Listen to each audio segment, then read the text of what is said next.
So, good evening, everyone. First and foremost, and heartiest thank you for all participants. And this is a continuous effort of our Adda. As a part of this ongoing journey, we are delighted to present today's session, views on the paper written by Professor Maitreesh Ghatak, Recession in Indian Poverty Declining for Missing Decade 2011-12 and 2022-23. Let me introduce Professor Maitreesh Ghatak, who doesn't require any introduction.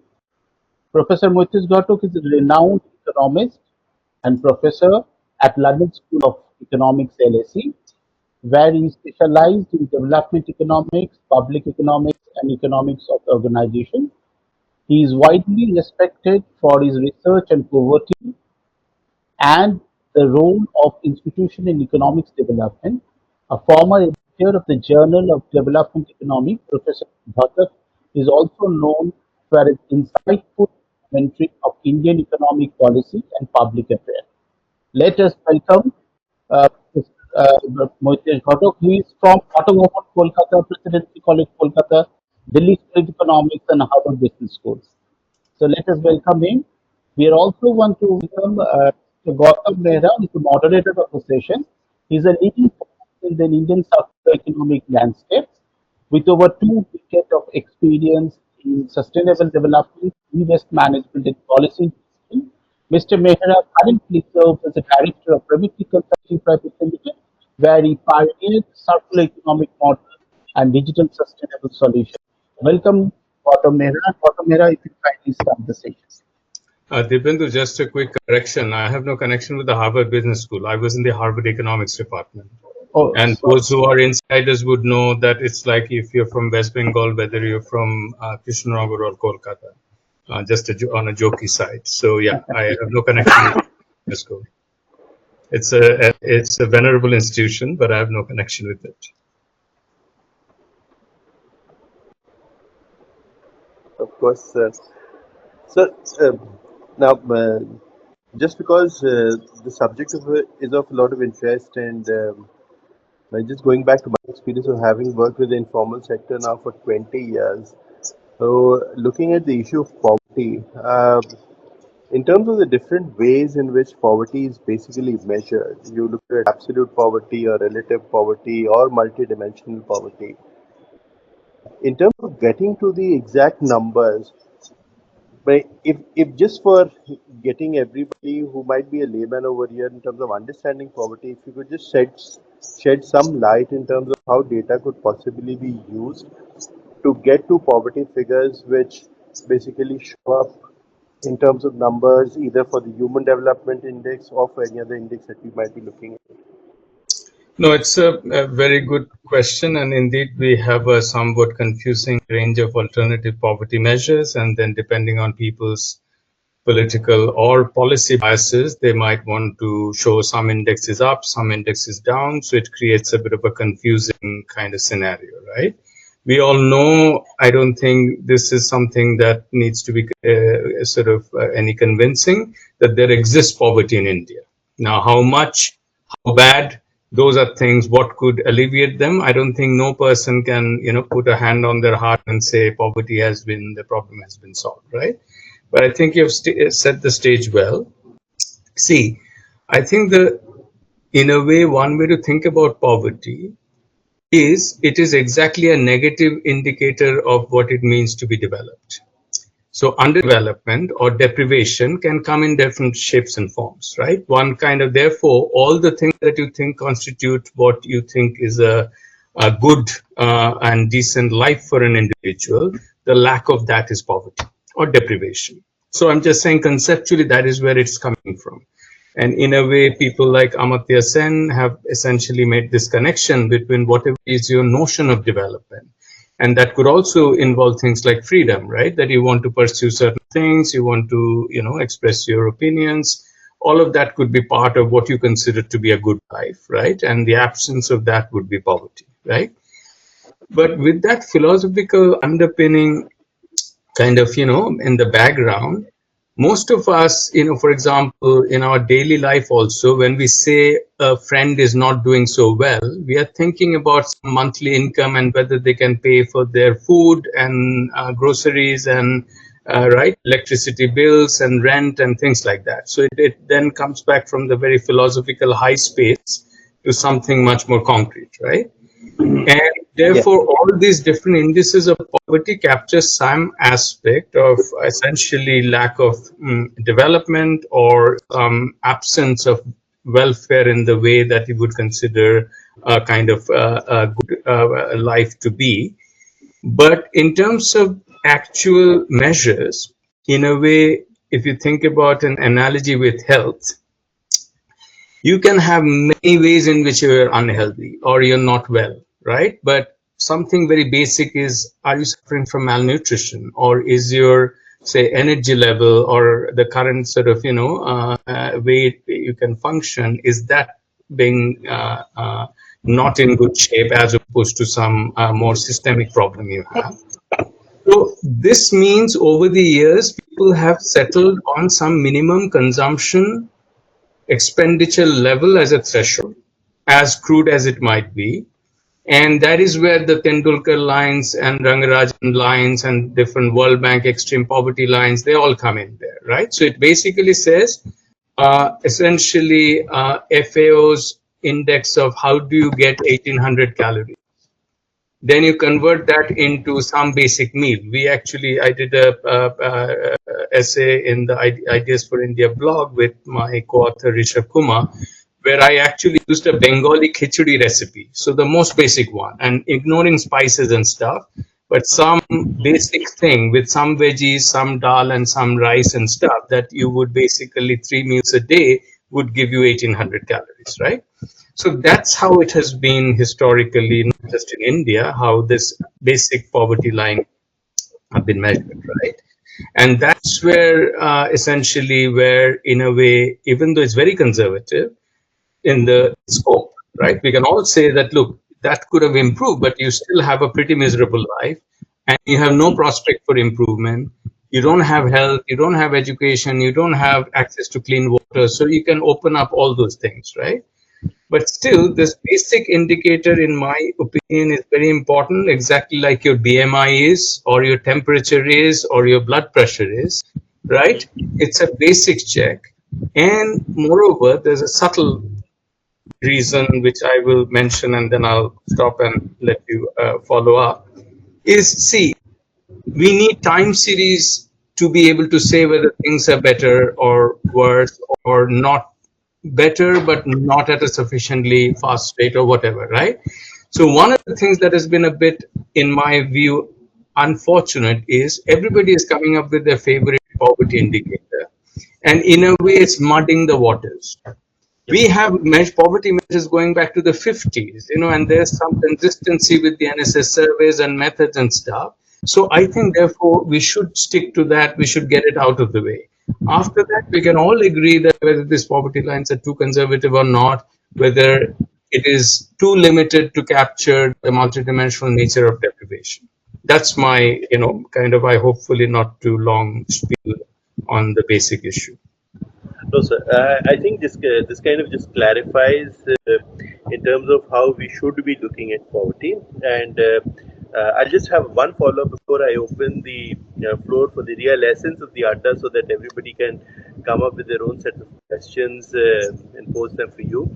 Uh, just at one bit, and in terms of the explanation that you gave on poverty, the idea about having a certain sense of security for the day, when you're talking about 1800 calories every day, and right after COVID, when we saw the government going on a huge spree of ensuring that there was ration which was provided to about 800 million Indian people, do you think there is a direct connection to that particular number in terms of not being able to have sufficient food security and then be set as a benchmark of either close to poverty line or maybe below poverty line? Do you think we could possibly use that as a layman to just kind of set that as an indicator?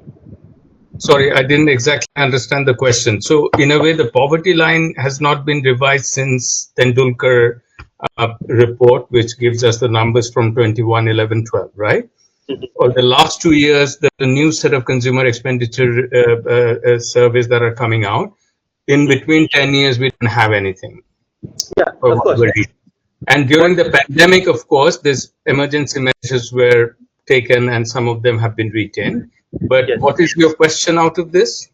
So my question, sir, is while we look at the NSO and the quantitative sets of statistical methods which have been provided to measure poverty and the index and the poverty line, the way it can possibly be said, but qualitatively, if we look at food security being an example or being an indicator for poverty, do you think providing rations of free food for 800 million people in India helps us to estimate that possibly those many number of people could be close to the poverty line?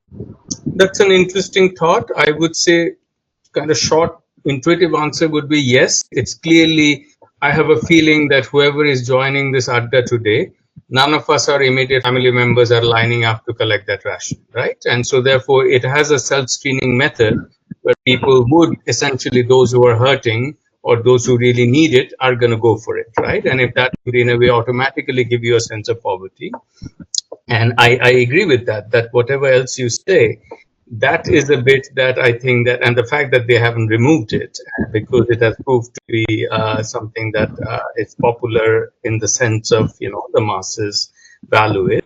I think that's a measure of poverty. And I think that for practical purposes, I think that one has to separate out that suppose you want to carry out some new policy or you want to set up some new industry, whatever, then you do not necessarily want a scholar to come up with sort of 3 volumes of what happened in 50s, what happened in 70s, that kind of stuff, right? I mean, we can go on talking. You need practical answers. So there, I think what you just said, that's a reasonable benchmark. Why would these people collect food rations, right?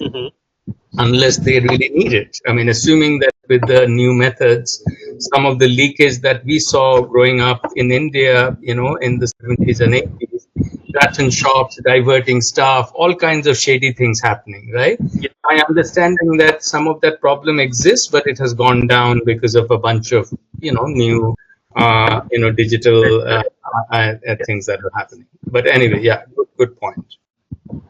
Perfect. I'll open the floor for any further questions that the participant might have, and please raise your hand. I can come up to you and I can pronounce your name, and then you can pose your question for Dr. Ghatak.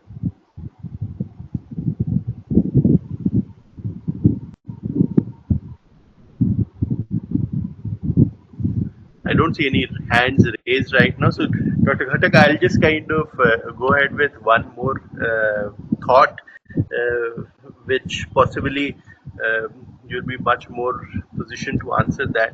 Now, again, just taking this particular piece on the 800 million forward, uh, while I understand the fact that the quantitative indicators as ascribed to by NSO and which are used to give an estimate in terms of how poverty exists, what would possibly be your take on the fact that just providing free rations to this 800 million could be much more of a political gimmick than possibly moving towards giving an estimate and getting to a number on how many people would possibly be close to poverty? Because by the looks of it, as far as I have understood the last 10 years, 11 years, and at the cost of political skepticism, I just kind of see that there is a lot which kind of gets offered from government coffers as a freebie whenever there is election season, it comes in. No, I think you're raising some very important political economy questions. And my instinctive reaction is, I think if a class enjoys freebies in India, that's the upper classes. If I look at the tax I happen to pay taxes in India as well, and the tax I pay in the UK, the rates are unbelievable. In the UK, even if you have a, say, lecturer's job, which in our profession is how you start out, right? You're already paying 45% marginal income tax. So if you write, say, a report that gives you, say, £500 as an honorarium, you will take home around 250. I think in India that is not the case. So I think that I know this may not sort of sit well with those of us who come from the upper middle classes, but I think this is a bit exaggerated, and I'll go through why. And I'm not particularly taking any ideological position here. I'm being very practical in terms of looking at how the money flows. So think about the capital gains taxes. Think about the long-term capital gains taxes, right? Uh, they are laughably low. You might remember, and that's not an India problem, that exists everywhere, right? You might Google up an article that or essay that Warren Buffett wrote in the New York Times that his janitor pays more income tax proportionally than he does. How come? Because long-term capital gains taxes have low tax rates, whereas labor income has a certain tax rate. So I think the poor, suffering, rich people narrative need also to be challenged. Right? It is, and I'm not even going to get into the business houses and how they do all kinds of things to essentially avoid the tax net. I'm not even going by that. I'm just saying buy on the books. Exactly, if everybody were to play by the books. The second is the role of indirect taxes. The flip side of it, every time you buy stuff, right, and that doesn't matter whether you're a corporate sort of executive versus you're an auto rickshawala, you're buying stuff, the GST will kick in, right? And there are aggregate numbers that show that it's fairly regressive. Our tax revenue right now is roughly 50-50 of direct tax, which would be corporation tax, income tax, personal income tax, etc., and 50% on various direct taxes, right? So I would therefore say that, look, I set the stage in a way to balance the narrative. It doesn't mean that the freebies are good. I'm just saying, let's also think a bit broadly about who's getting the freebies, who are getting natural resource deals at, or land deals at kind of, bargain basement prices, right? Yes. Isn't that a freebie? And if I have to say that, if you look at deserving people, I would much rather, have that to go to a relatively poor person than a very rich person who's just taking advantage of the system. That's part A of my answer. I can see a bunch of questions come up, and I'm sure we can have an enjoyable discussion. Yes, the hands raised, and there's one question which has also come up, but again, I can't just leave it at it. It just kind of before mentioning this particular point, which you may want to deliberate further as well, sir, with the fact that when we see this entire argument which is coming from the 50s and 60s on balanced and unbalanced growth, what you mentioned right now in terms of giving away land at throwaway prices or bargain basement prices to certain sets of people just in the name of growth and development is something which has been a narrative in India, at least, which I have seen from the licensed Raj when I read about it. So, but I'll just not go further into asking my questions. Then the Bendo has a question here which says, in light of the continued rural distress and farmer protests, how do your findings correlate with the state of poverty post 2022? Sorry, I don't. Can you unpack the question a bit? That I know about the farmer protests and stuff, but that hasn't happened more recently. It happened around 2024, right? That was when they closed things in Delhi, Haryana, that part, right? Yeah, so the first set of farmer protests, they basically started as about a year after COVID set in, when Yeah. you had farmers who kind of came to Delhi, blocked the roads, etc., the highways, and this entire rural distress, which was kind of indicated in Haryana, in Rajasthan, and in Punjab, primarily. So, what Dibendu would like to ask is, how do your findings correlate with the state of rural poverty, and whether rural poverty is the cause of such protests where people are coming on the roads to Not basically ask necessarily. for. My take on the farmers' protest is it's a largely, relatively not so poor farmers who are, essentially campaigning for better procurement prices, all the subsidies that farmers get. So I'm much less sympathetic to some of those demands, but in the same way, even if, the left may have used all kinds of arguments during the license Raj, but that doesn't mean that you give away natural resource license to rich business groups and somehow, that is an okay thing to do, right? Or in some ways it is justified when you're going to be cribbing about, the food that is being given for free, right? You have to be balanced in what irks you as not a good or fair use of taxpayer money, right? So that is where I'm coming from.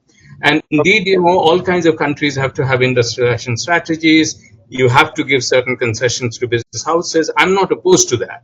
But I'm just saying that if a very rich person says, oh, I'm so exploited, John Kenneth Galbraith had a good line about the Republican sort of, strategy, that the rich are not working because they're too poor, and the poor are not working because they're too rich. It is to say that rich are not working because they're suffering from high taxes, and the poor are not working because they're so pampered by the subsidies. Anyway, that was more on a jocular note. You didn't suggest that is what you were saying, so it was more to. But I don't think there's a strong correlation there. There's not a strong correlation of farmers' protests. I'm not saying there's a zero correlation, but that is, I would say it's more like a farmer lobby, going for certain types of things, right? As opposed to the ultra poor, of which a large part is in the informal sector. They're not even in agriculture. Good part there are, but I think a lot of, as you all know, in the informal sector, people who migrate to the cities, do all kinds of odd jobs, set up some, informal thing. They are part of the poor. We have a question from Shri Shubhendra Bhomik. So, Mr. Bhomik, you may please unmute and then ask your question, please.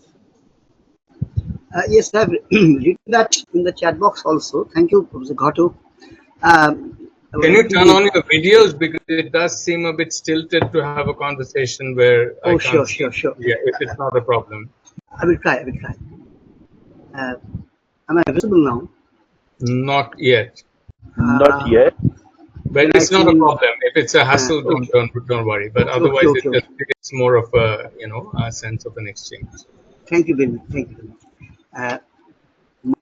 My point is that first of all, I will thank you, Mr. Ghatak, that this freebies for the poor.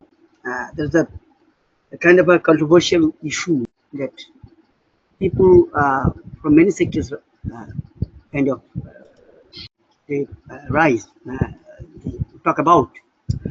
What about the generous allowance? I want to raise the point of generous allowance that is always being paid to the middle class people who are in the working, organized sector. But generous affects people affected by generous or rise of prices, all kinds of people. Yeah.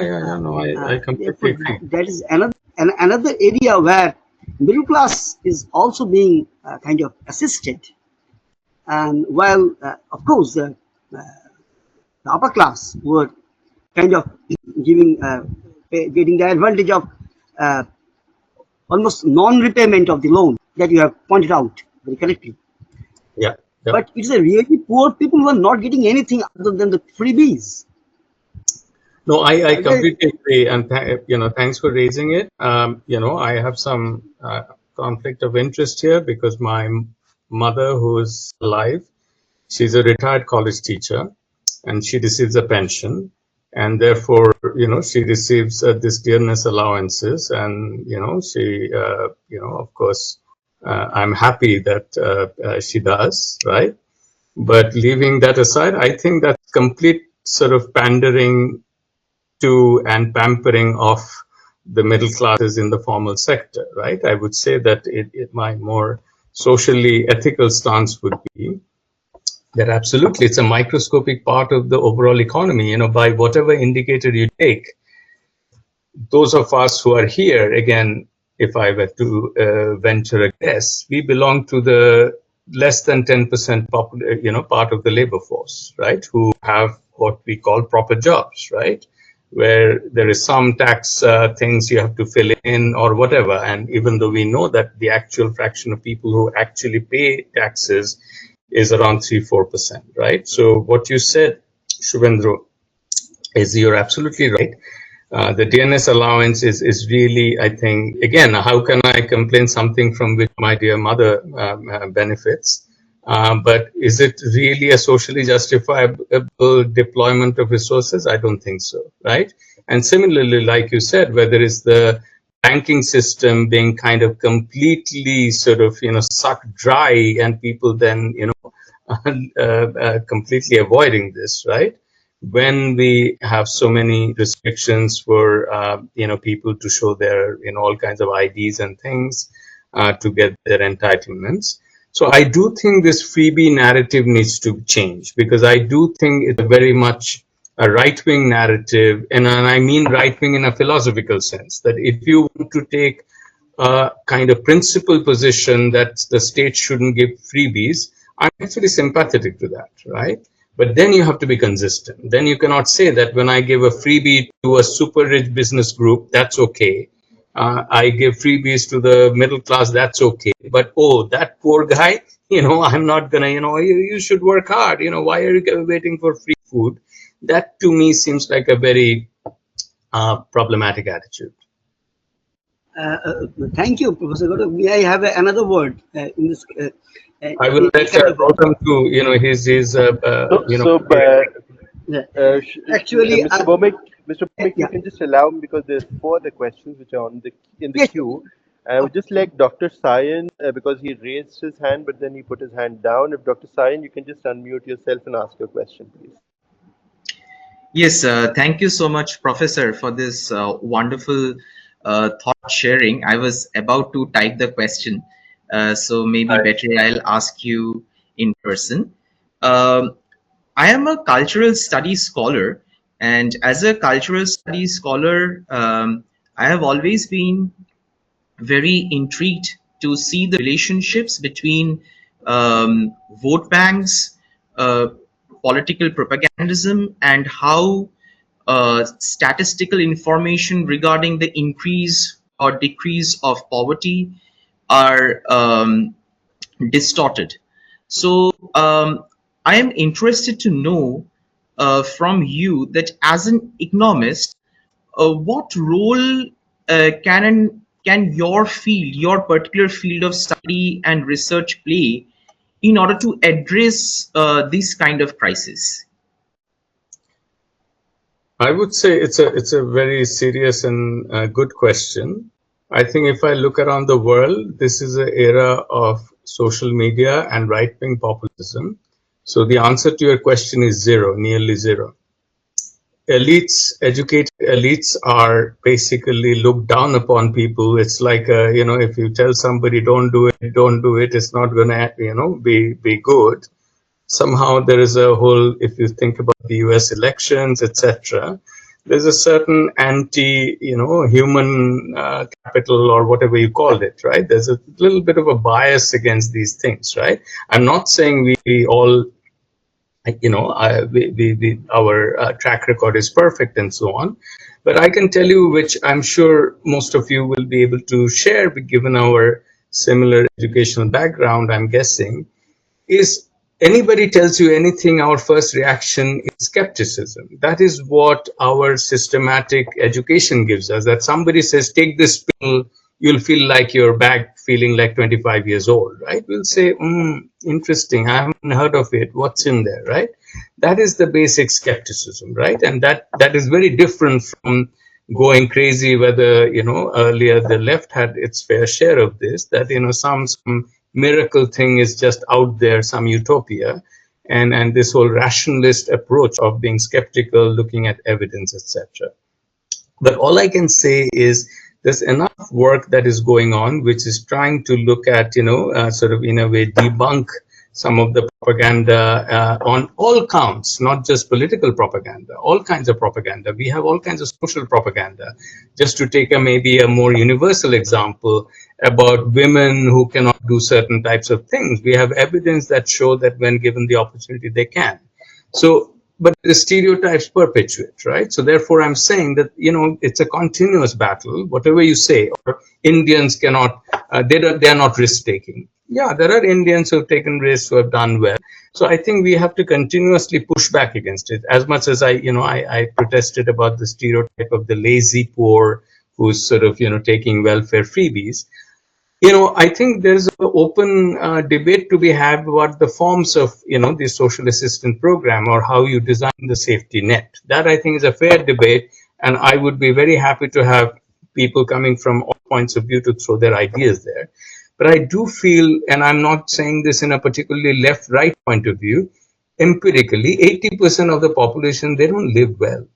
If any of us sitting here, if one of our dear ones were to go and have to live the lives that 80% of the population lives, just materially, it's not a life we would necessarily kind of say that that's a good life, right? But it's not etched in stone. Maybe 50 years later, 70 years later, some of this will change. Anyway, I departed a bit from your core question. But yes, this is a time when all kinds of, expert knowledge is being questioned. And in US, certain types of, I think there was a measles outbreak because they have questioned, the vaccines and so on. And therefore, because experts are being treated with almost skepticism as to we may have an agenda of saying this. I often, get this, that I'm somehow advocating some kind of a left agenda by saying this. And my point is I'm being empirical. I'm not at all being, what you do. That's where politics comes in, whether this policy or that policy. If you say that somebody has fever or somebody hasn't eaten, I'm just been following a certain empirical skeptical tradition where, I'm just assessing things in terms of the evidence. But anyway, but it's a good question. I don't, immediately have more to say on this. Thank you, Sayan, for your question. The next in queue is Nandita Rajhans. Nandita, if you could unmute yourself, put your video on, and then maybe ask the question. Yeah, hi. I think my bandwidth is a little low, so I won't be able to switch on my camera because then it will just. No worries. Go ahead with the question. Yeah. So I just wanted to sort of make drive the point here further that you made about the 800 billion people being given free ration for the last 5 years now, especially post-COVID. It has not stopped. I mean, we keep hearing. So again, this is anecdotal evidence. I don't have data for it because you don't get data for it. But from what I understand, a lot of people, it might be a small majority of them. Most of them will be under stress. But even a small portion of them are availing of that service because it's available to them. Not really because they really require the food, because they have enough money to buy food. They may not have enough to splurge on other things, but they definitely have enough to buy food with it.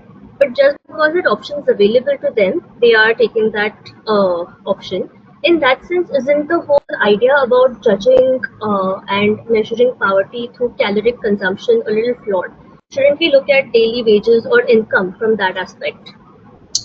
It's a good question, but once again, I would say that if you think that people who can afford food are still lining up, I would still say that you should also focus on people who take bank loans and then, default on them. So high-profile cases. If you're going to be critical of people who are somehow milking the system, I do think that it comes from the rich a lot more than it comes from the poor. And unless we kind of see eye to eye on this, I would not be able to understand, where your unhappiness is coming from. It's almost like, when something goes wrong, you tend to blame the poorer person around, or, if something is lost in the house, you blame the, domestic worker. I'm not saying you're doing that, but I would say that we have to locate it. I have looked at the fiscal numbers over years. This is fair change. You can cut down, you can stop the PDS. You know how much it will help with the budget deficit? Very little, couple of percentage, right? So the real action is happening somewhere else, right? But leave that aside. So once we hopefully agree on that the real, if you think of people ripping off the system, that's not the PDS guys who are, who could afford. You use the word splurge, that they're not going out and flashing their cards and buying consumer goods, right? I think that that is where we have to be aware of our class positions and how we look at different groups, right?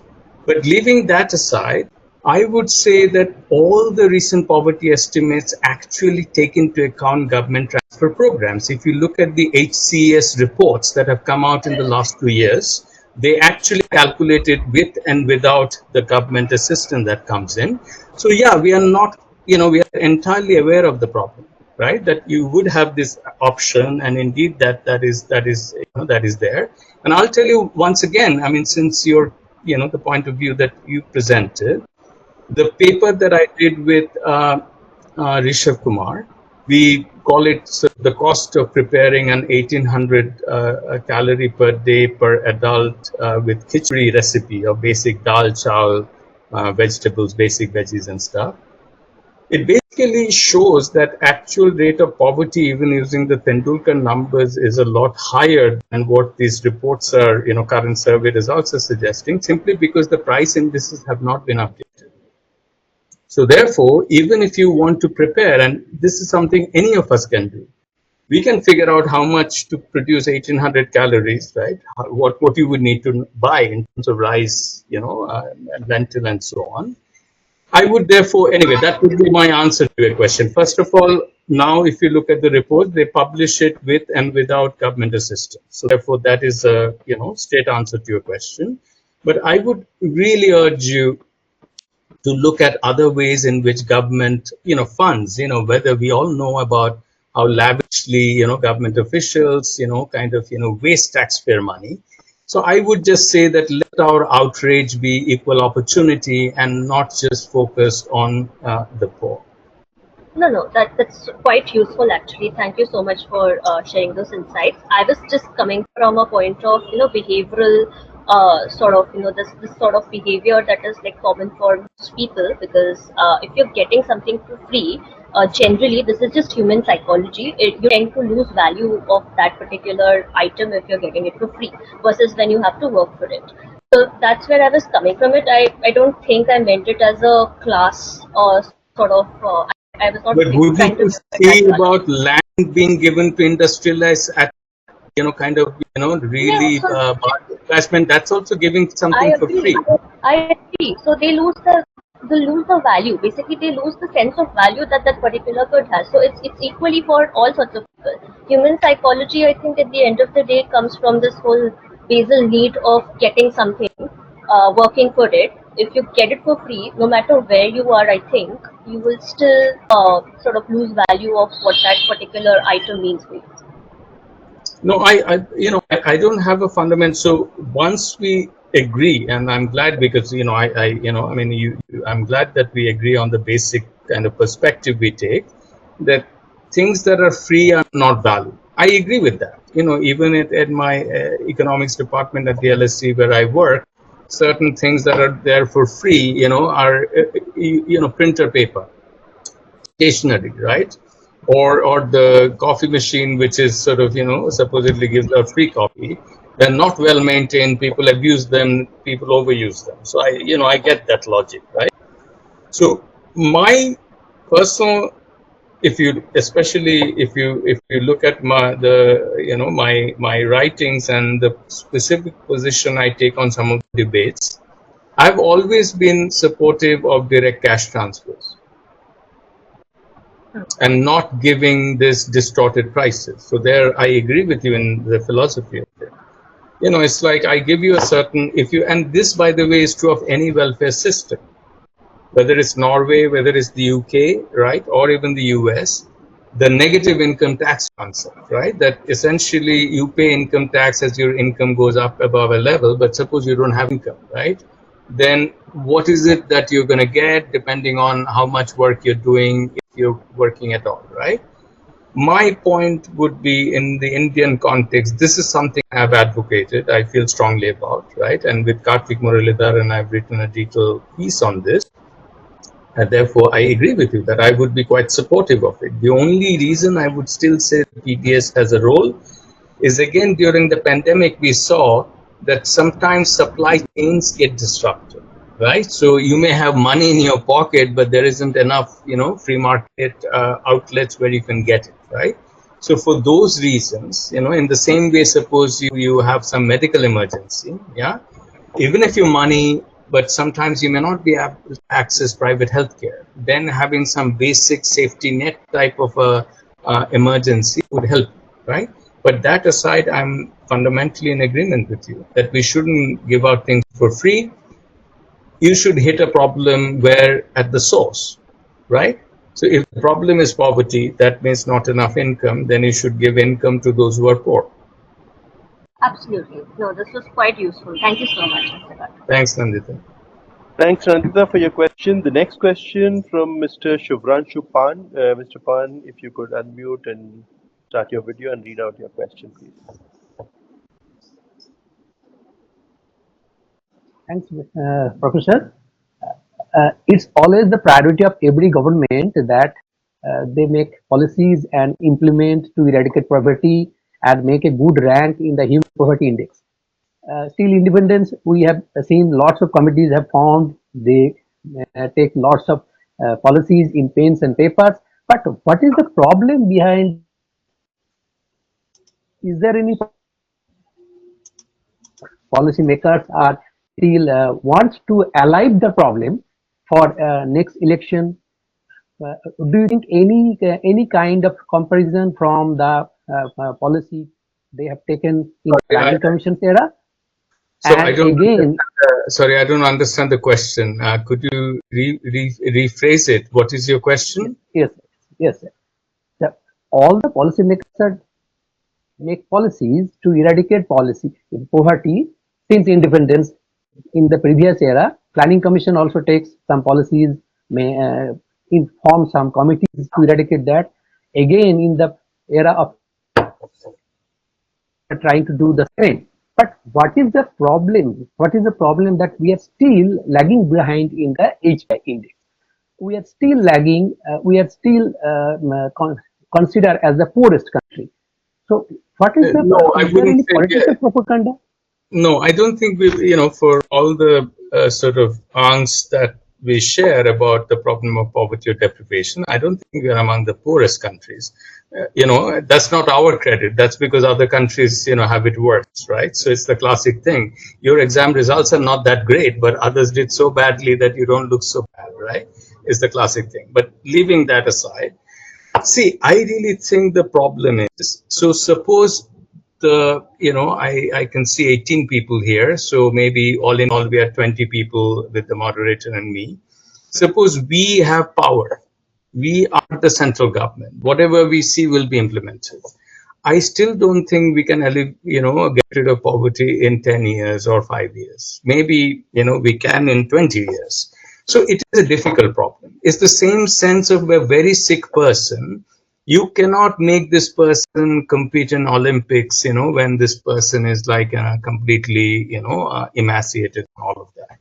So see, in India in 47, and again, it's very easy to criticize people, including, I would say, the current policymakers. We do, but we also have to understand that suppose you were in charge, what will you do, right? You have I don't envy the job of, the finance ministers or those who allocate these budgets, etc., because it's not any of us sitting in that position would have to sweat. What do I do? Whether they do it for sincere reasons or they have to please different political lobbies and stuff, that's a different matter.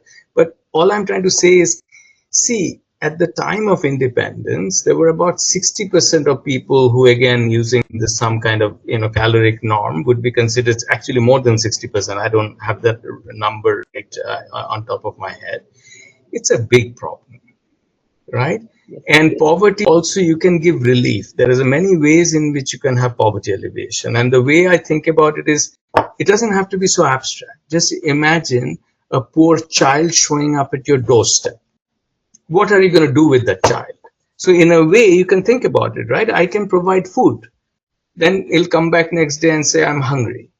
I can even then say, okay, fine, I'm going to give you food, this amount every day, you come and whatever. But that doesn't mean this person will then acquire the skills, education, go to school, get some income eventually, right? It'll still be a persistence, right?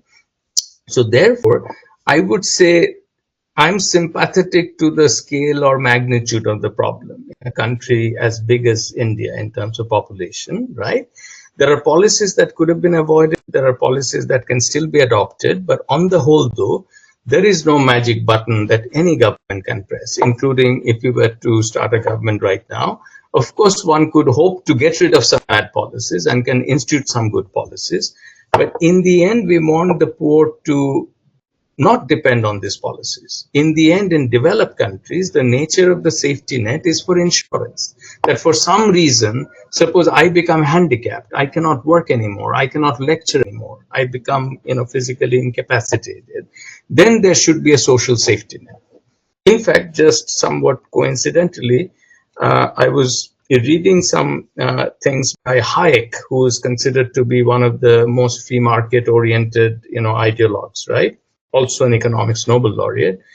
And it's interesting that people like Hayek, as well as Ronald Coase, and other, Chicago free market kind of person, and, I've spent a couple of years teaching in Chicago, they all supported a safety net. They all supported a safety net. I mean, it's the basic thing that you still want, in a decent society, you don't want people starving on the pavements, right? And that, I don't think it's a kind of market versus socialist type argument or whatever, left versus right arguments. I think it's a kind of almost decent society argument that we don't want certain types of deprivation to be there, right?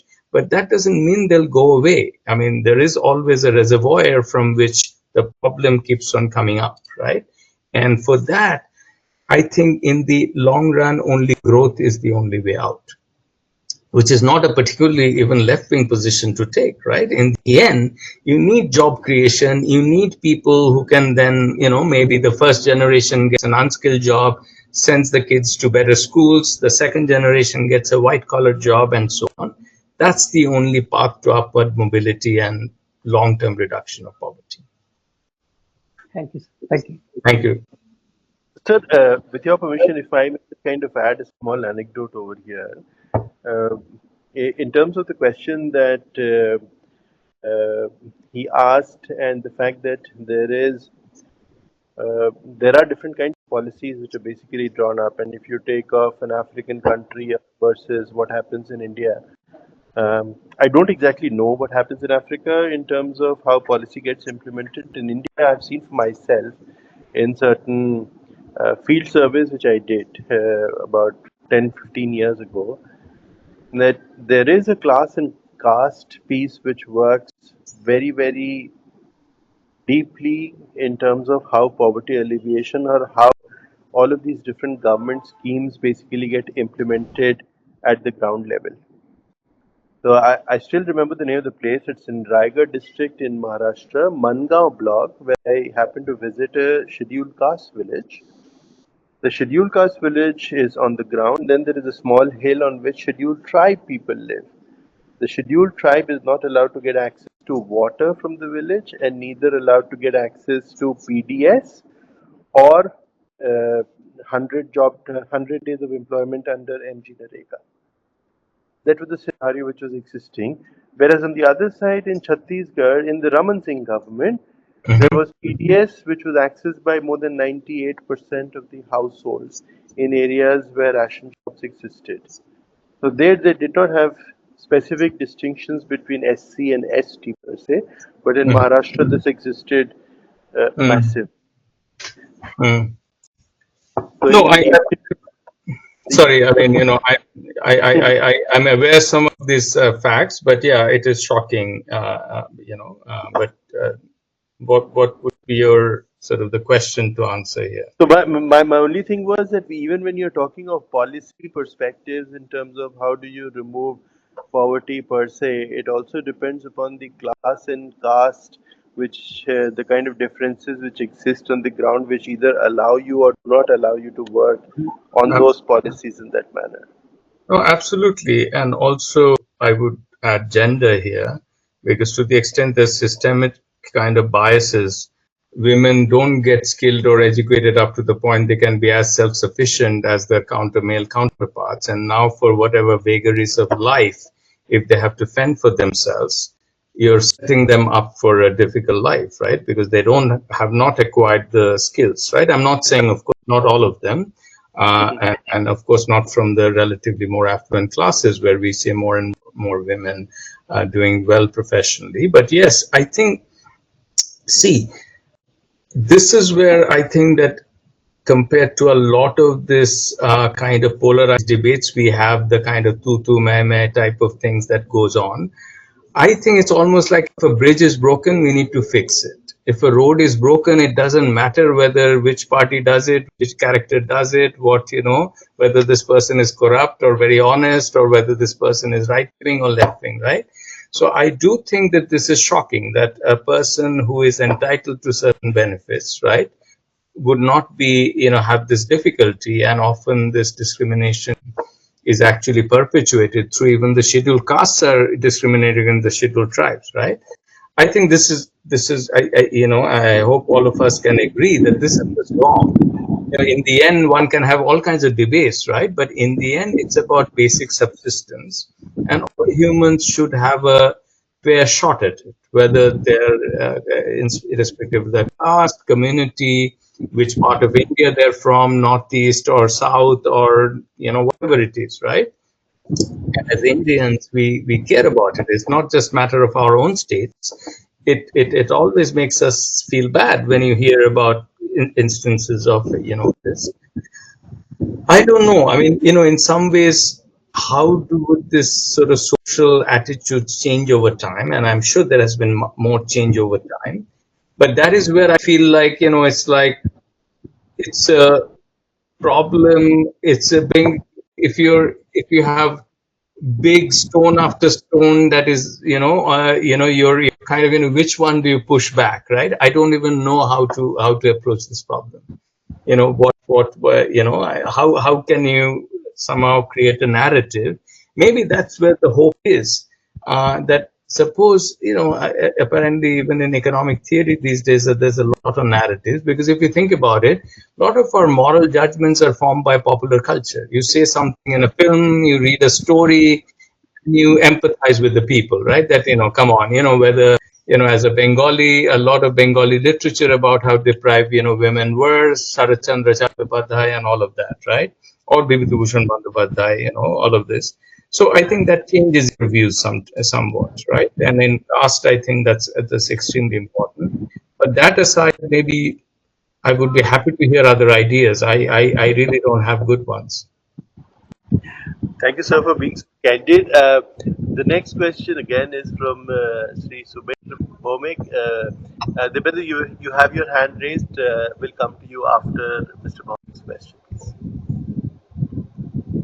No, actually, I have written down because it's not a question. Actually, it was a continuation of my earlier point, and I don't think it's very important right now. Anyway, I just wanted to add another point that age of retirement is also being raised for some categories of people, and again from this side of government.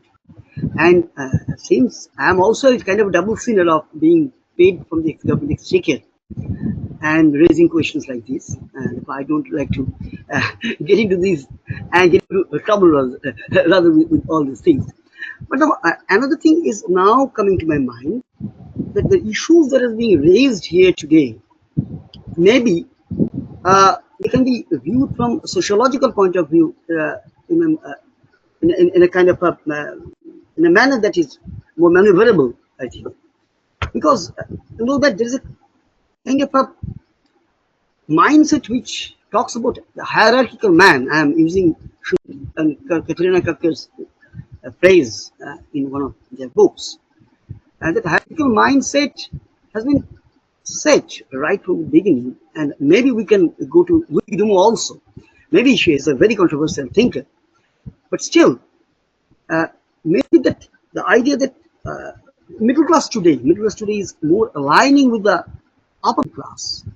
The upper class is more aligning with the upper classes. But in our childhood days, I distinctly remember that we, from middle class, we were more aligned to the lower middle class, or rather, there's a kind of a change of our perspective. We are looking more and more toward the higher side of things. Maybe that it's a if we club that thing with the hierarchical mindset, it can be incentive. But Shubhendru, I would push back a bit. I think all the things that you said and the reference you cited, I think at the top of my head, it might affect 5% of Indians. 95% would not have ever heard of Dumo. They may not ever heard of, and I'm not saying that whatever works for 5% is not worth doing, right? But I do think that we also have to step out of our immediate incarnations or avatars as we are sitting here, and look at the vastness of the problem. It's 1.4 billion people, right? And they have their attitudes, they have their histories, they have their visions, right, as to what's right, what's wrong.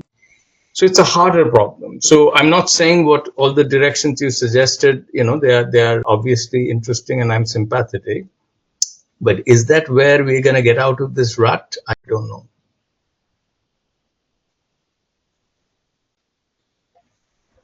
Gautam, can I ask you a question? Yes, please. When you have your hands raised, go ahead.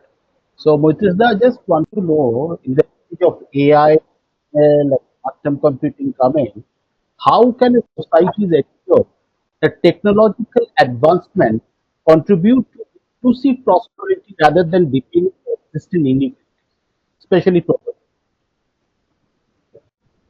That's a great question. I don't, I'm not particularly working on this area, but I follow what other people are doing. My sense is you certainly need some regulation. And Darun Ashimoglu, who is an institutional economist who recently won the Nobel Prize, he has written quite a few bit about it, and some of this in public domain, so not academic papers, right? So clearly there's a sense in which the way I look at it is as follows.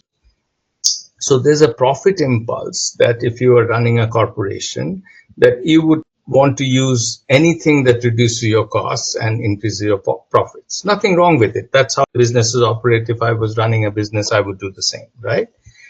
But as much as if we all throw garbage into the street because we want to keep our houses clean, on the street, the garbage will pile up and then it'll affect all of us, right? Similarly, if all corporations are going to be using more and more AI and offloading and downsizing, yeah, eventually they won't be sell each other's products, because those who are going to buy it have all been laid off, right? Or not all, or a good fraction of them. And interestingly, some people have given a Keynesian justification for universal basic income type policies that you need. I mean, just imagine, let's create a hypothetical science fiction world where robots can do everything.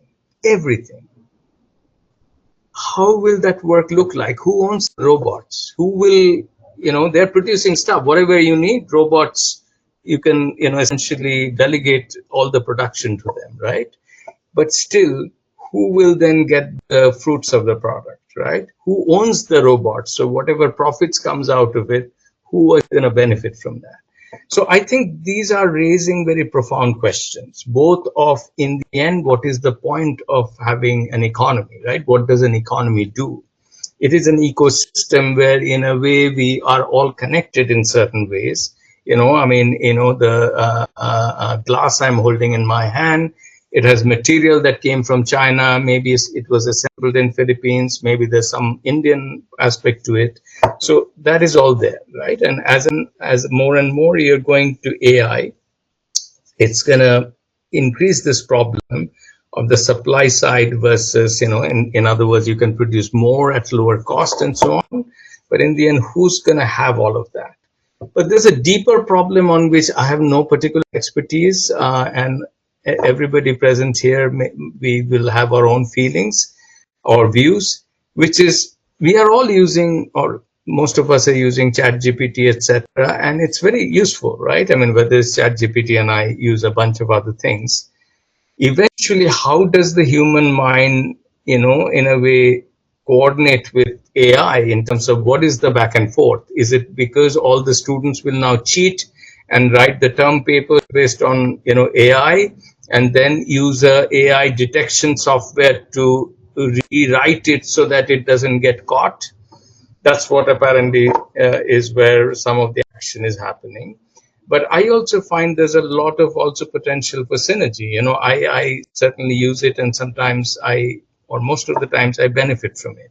So where this is all going, that in a way, it's like we have let a different consciousness in our worlds, whether we are aware of it or not, right? It has started living with us. It resides with us in some ways. In a way, we are influencing it, but that consciousness AI is also influencing us. But as you can see, this is science and philosophy domain, and I have no particular insightful things to say on that, other than being, of course, worried about the general trends. No, Mutasa, I just want to ask you one question.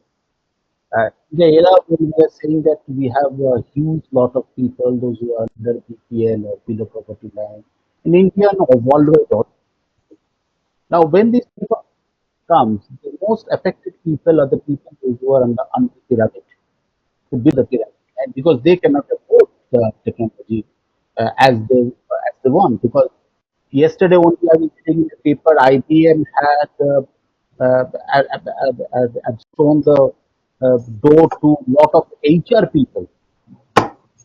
Microsoft is just taking out of the technology part of it. Now, there are a lot of people, those are young generation, especially coming from the village or rural background, all in the urban. They want to go high, but they can't afford the technology. What is coming, and the job creation is not there. Whereas you just told that you require a lot of job creation to eradicate the poverty. So how can it happen?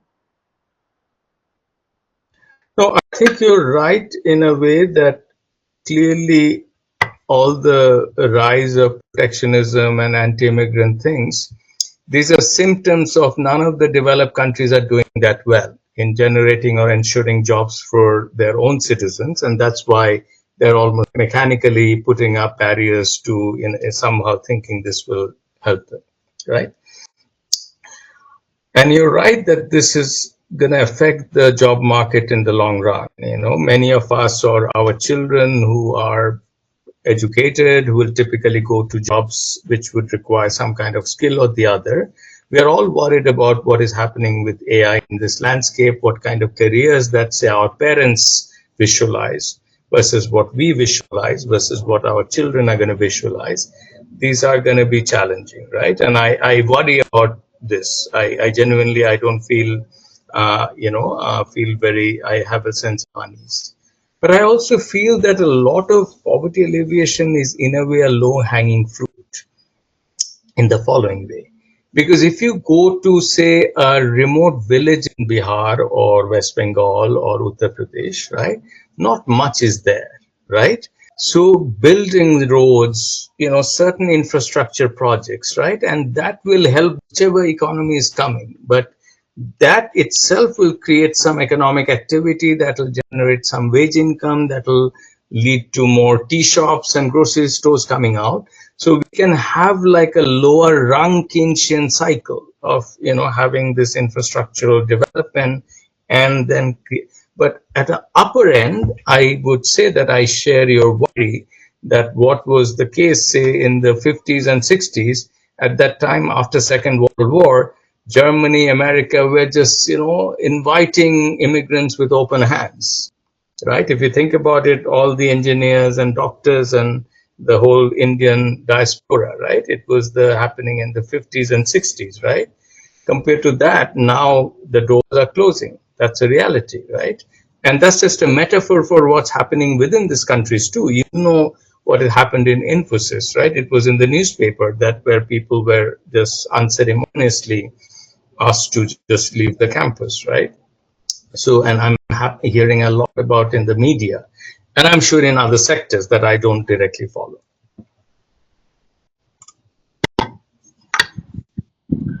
So we'll go to the next question, which is from Shushmita Dasgupta. Ma'am, may you please unmute, open your video and ask the question.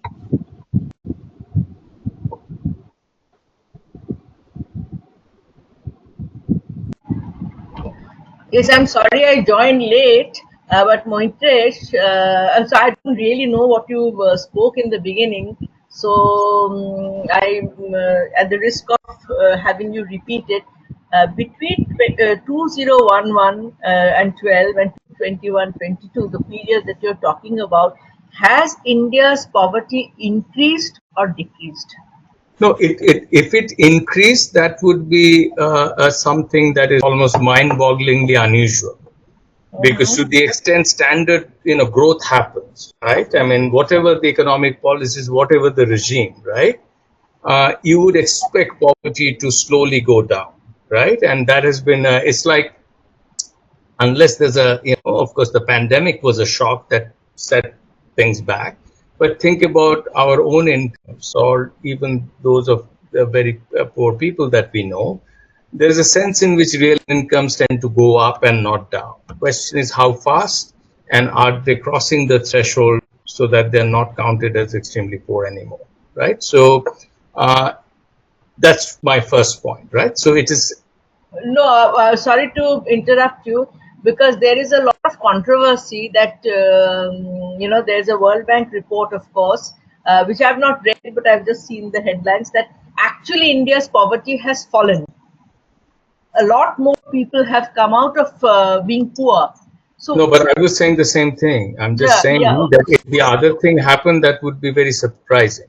Okay, so if poverty has increased, that would be surprising. That's what I was saying, exactly. Okay. So there's nothing to create a whole celebratory stadium standing ovation that poverty has gone down, over a decade, right? It gone down over the previous decade, it gone down over the previous decade. If you start from 1950s, when you have a natural progression in the exactly. What I'm saying is that there's nothing to thump our chests and say, oh my God, we are doing amazing things. I mean, of course, which means that if I am pressing the growth of the country, poverty will automatically be eliminated by exactly. the logic. So absolutely, but the question is how much. And that's where the comparisons come in, right? It's a bit, right? I mean, it's a question of what happened in the decade, say, between 2001 and 2011-12, or 91-92 to 2011-12. All the numbers that I've looked at suggest that poverty declined at a slower rate, right, in the last decade. And it did decline. I'm not saying that. In the last two rounds of the HCS, Household Consumption Expenditure Survey numbers that have come out, poverty based on the existing methods seems minuscule. So the drop has been very, very, extreme. But no expert seriously believes these numbers. And there's a bunch of reasons for that, right? First of all, the survey collection methods are not the same as 2011-12. If you just compare the sheets, what you're counting and how you're counting it is not the same, right? And that always creates the problem, right? What, say, our parents say when they got this marks in math in, say, whatever, in the 1950s or 60s, and what a current student is getting, everybody gets 100 out of 100 these days out of CBSE. Right. So there's a sense in which they're not exactly comparable, right? So I would say leave that aside, and I'm again approaching it as a in a technical way, not in any bias or any such thing. Any government would like to take credit for poverty going down. Poverty has declined in the last decade at a slower rate. I would say, I'll tell you what the basis for the statement is, and this is something I've worked with Rishabh Kumar. Before the government decided to publish these numbers again, which was unprecedented because there was a gap, there was a 2017-18 NSSO report that was about to come out, and it was leaked. So some journalists had access to it, and people did some calculations based on this. Poverty had marginally gone up, and maybe that is the reason why it was never published, right? Yes. Now, why would have poverty gone up? And going back to our earlier discussion, because normally it's expected to go down. Well, it was a combination of demonetization and GST, etc. And that report was in 2017-18. If you think about the timing of demonetization, that couldn't have helped, right? So my sense is the economy bounced back, and then of course there was a pandemic, right? So I'm not surprised that whatever we saw in 2017-18 and what we now see in 21-22 and 22-23, these are the last 2 years. I do think poverty has gone down compared to 2011-12, right? But the reason I do not have a definite number for you, or I don't think Yeah. anybody does, is because, and this is a very conceptual and somewhat nerdy point, but it needs to be. See, Yeah. suppose your salary, you're asking your boss that my salary hasn't gone up and it needs So to go up. those things after 34 years I understand. So because I don't want to monopolize and hold on too much of No, your time. Sushmita, wait, let me finish. I'm just saying, we are mechanically taking the Tendulkar poverty line number of 2011-12, which is a monetary value, and mechanically multiplying that by 14 years of average inflation, and then saying poverty is up or down this line. I'm saying that project is misguided. In the same way, it would be misguided if your salary is taken from 2011-12 and Yeah. you're negotiating a salary in 24-25, because the prices have changed all in different ways if you use some kind of an average indicator. Right. So therefore, I'm not even getting into political debates and 34 years or 22 years. So this no 34 years is of my career as an economist with the government. Okay, that is the thing. I thought that's the. No. I am a very senior person, 65 years of age, working in government since 26 years. So that has been my profession from which I've earned salary. My point is, Maitreesh, that if I'm putting the poverty figure along with this massive growth of the Indian economy, that means the thesis which we used to believe that ultimately growth will trickle down, that trickling, there is some blockade in the trickling. I want to understand what that blockade is. Okay, I think we are nearly out of time, and I think you have just raised a question that would deserve at least half an hour of good discussion. Next time we can do. Yeah, next time. I'll give you a very simple example, but with which maybe we can all run our own independent thoughts. Think of a village where there are 100 families.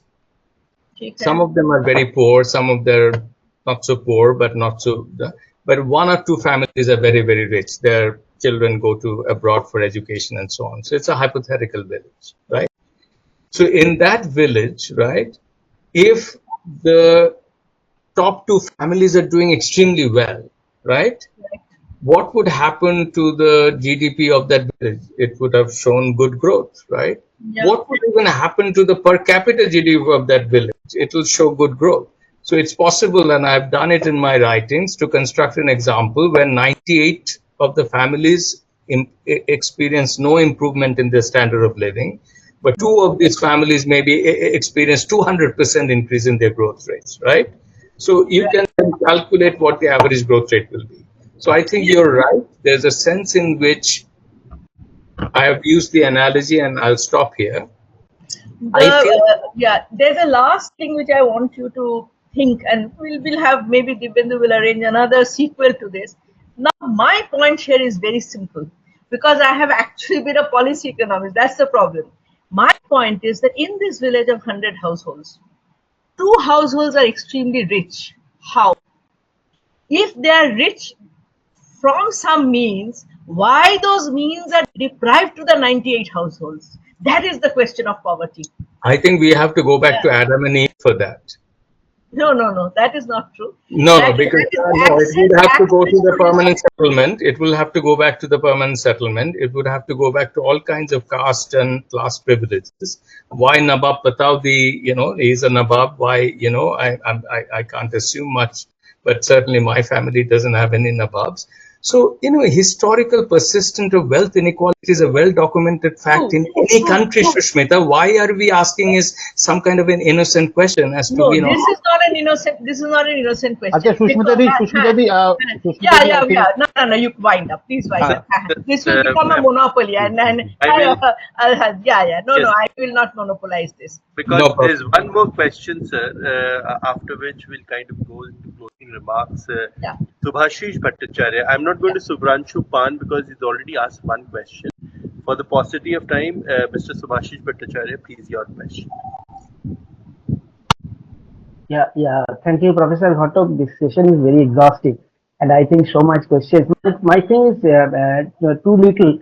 That is, in India, we feel what is the tendency, the freebies in terms of towards cash. Earlier in 60s or 70s, still PDS is there, but Hmm. freebies are in the if it is as you shared earlier that if it is in the form of micro insurance or in form of commodities, is it something better, or such kind of freebies is there that is to remove our eyes from inflation? This is my simple question. I think the connection between in-kind transfer and inflation is an interesting one, but I have to say the word freebie still sets of flags in my head, because I think the biggest freebies are received by the top 0.0001% of the Indian population. If you are in those echelons, you get land deals, you get all kinds of mineral deals, and those are virtually freebies, right? So I do think that we shouldn't, and similarly, the tax that the middle classes pay or the rich industrialists pay, in a certain sense, they're essentially, getting all the public services, infrastructure, etc. So I still think that we have to guard against this tendency of calling this freebies, because that's exactly what these groups would want to think like, right? So leaving that terminological issue aside, I do think that in a way, one of the arguments for in-kind transfers is protects the poor against price rise or the middle class, right? And indeed, the argument that in my some debates and discussions I've had with John Dress, with whom I do not agree on some of these issues, his worry is that this prices will not be adjusted, so cash transfers will get depleted in terms of their value. So I personally think if I could redo policy, I would try to get rid of as many in-kind transfers as possible. I would rely more and more cash transfers, but then I'd also want to rely on some kind of a natural indexing.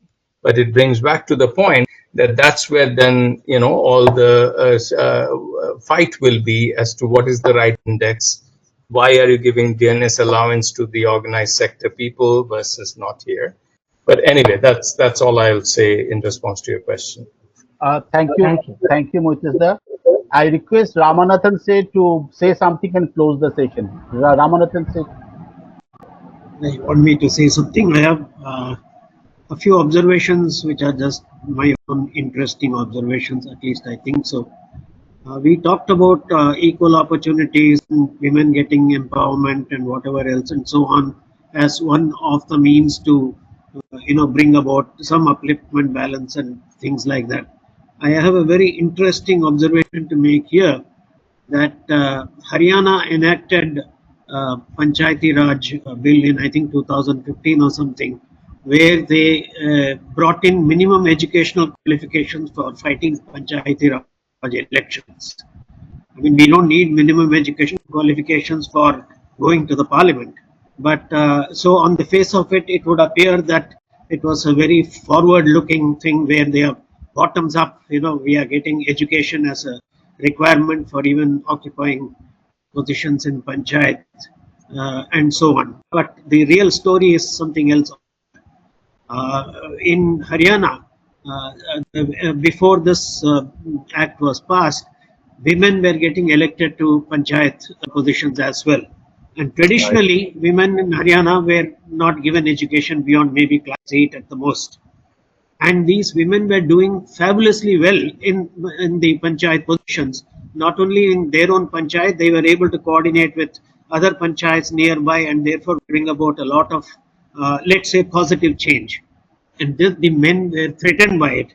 And therefore, the assembly passed a thing whereby they said minimum education requirement is there for fighting panchayat elections. In one stroke, they eliminated most of the women from fighting elections. I mean, I'm just making an observation. We don't need to discuss this. This is one part which I thought I should bring it up, because we also have these, strange paradoxes happening when the country is very large and very diverse, and therefore very many issues are also very regional as well. No, that's a The great. other thing, That's a great example, sorry, by the sorry. way. I'll quote you, on that, because that's a very interesting one. And I think it goes back to a bit of the earlier example of the scheduled tribe and scheduled caste village in Maharashtra, and who's allowed access to water and things. I think that, look, this is where, in a way, it's almost unfair to think an economist will have good answers. How can one answer this question? Right? I mean, clearly in economics, in our framework, we do not, whoever is doing a good job should be rewarded, right? So therefore, this whole business, just to put a group down, you're gonna try to use whatever excuses that you can. This seems more like, a matter of sociology or law. How can you use the law to, we know that in segregationist South, they use all kinds of code versions of the law, basically keep the blacks out, right? And that was the entire goal. So it's depressing, and I really don't have a good sense of this. I think that rule of law should apply to everybody, and that, whether, irrespective of gender or caste or community or a thing. But is that a world we live in? No. Is that a world we are going to be living in anytime soon? No. Is there a path I can see? Not really. So that way, I'm sorry, maybe we should have ended on more on a note of optimism. But I think that anecdote is very telling. I had one or two more observations, if it's okay with you, or if it's too late, then we can take it up. Let's finish it up. While in general the poverty levels have come down gradually over a period of time, there have been more instances than just the demonetization and the COVID when the levels went up. I clearly remember, I think in late 60s and early 70s, in a matter of 5 years, we had more than 3 years as extreme droughts because of very poor monsoon. And in that period, I think a substantial amount of population drifted below the poverty line. Whatever be the methods for calculating poverty, which in itself is debatable, like we have discussed through the evening today, we will not get into that, but it happened then as well, when the percentage below the poverty line went up because of successive droughts. That had also happened. The third unrelated but interesting observation I wanted to make was on the comment that students using ChatGPT to do their term papers and using another layer of AI to modify it to look as if it is done by them, and the ChatGPT intervention is not visible. Somewhere I start to think that maybe the traditional Indian method of education, where it was the oral tradition, and where communication happened orally, it was understood and retained in the head, and then it was tested orally as well. Maybe a part of that will have to come back in order to get the the real test of students who may or may not be using ChatGPT. At least a part of the method should possibly go back to our age-old wisdom, which we have given up anyway.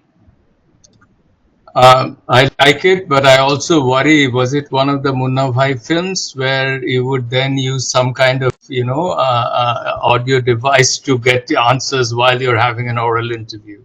No, but anyway. Audio device apart, we may even have a chip inside the brain now as the technology is developed. But anyway, I just thought I would. That's I appreciate your comments. Yeah, thank you. Thank you, Maitreesh. Thank you for the session. And we look forward for another sequel of this, because the session doesn't end here. No, I appreciate you taking your time. There are better things to do on a Sunday evening, but I appreciate the motivation to engage in this issue. So even if hopefully we clarified some issues, but I enjoyed it as well, including the somewhat back and forth that we had.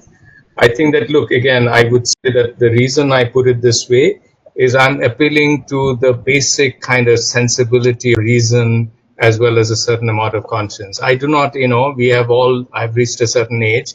Political, views come, they have their ups and downs and all of this. I think the only thing we can rely on is a certain amount of reason and a certain conscience that says those who are not as privileged as us may be having it sort of difficult, right? And we should be sensitive to that. That's all. I think with that, maybe we can create a broader consensus than the somewhat, trench warfare that seems to go on all the time. Thank you. Thank you. Thank you. Thank you. Thank you. Sir, and Thank you. Thank one you, sir. one thing Thank I'd you. like to add at the end, I have kind of because I studied economics and kind of have interacted with a lot of economists. Gautam, please wind it. Sir has another meeting in the Fine. meantime. Just No, one please minute, finish. which Please is finish your which is sentence. having read a lot of articles which you've written in newspapers as well. Why I wanted to hear and kind of see you talk about it, just the fact which got reflected as well. Very seldom have I seen economists who kind of bring a bit of emotion, a bit of sentiment in terms of how you should basically be seeing human beings and then talking about economics, than just the solution to the demand supply problems or monetary and fiscal policy issues. That was very nice listening to you, sir, and I really appreciate you taking the time out. Thank you, Gautam. That was I really appreciate the compliment. Yeah. Thank you, sir. Incidentally, I'm writing an essay as we speak on Ritik Ghatak's films because he happened to be my grand uncle and this is his 100th birth anniversary. So maybe there's a little bit of a family tradition there of appealing to the basic sentiments. Yes, yes, I'm sure it comes. And that unites us. That's the only thing that unites us, right? That when we see something that is happening that is not fair. I mean, I spoke about gender several times. You spoke about SCs and STs. There's a sense in which we can sense that something that's happening to a human being that's not fair, and maybe that's something we can agree much more broadly than our whatever various sectarian and political divides. Maybe the next session with Dibendu organizes with you should have more anthropological and sociological issues around poverty to be discussed rather than just. But you should get the experts there. I'm not the expert. I'll be happy to participate, but you should get the experts there. I'm sure, sir, the way you bring in human beings into the entire piece, it would be fun learning and kind of receiving thoughts from your end. Thank you. Thank you. I Thank appreciate you, your sir. Thank you. time. Thank you. We'll be in touch. Thank you, Thank Dibendu. you. Thank you so much, sir. Thank you. Thanks Bye. to Bye. everybody. Yeah. Bye-bye.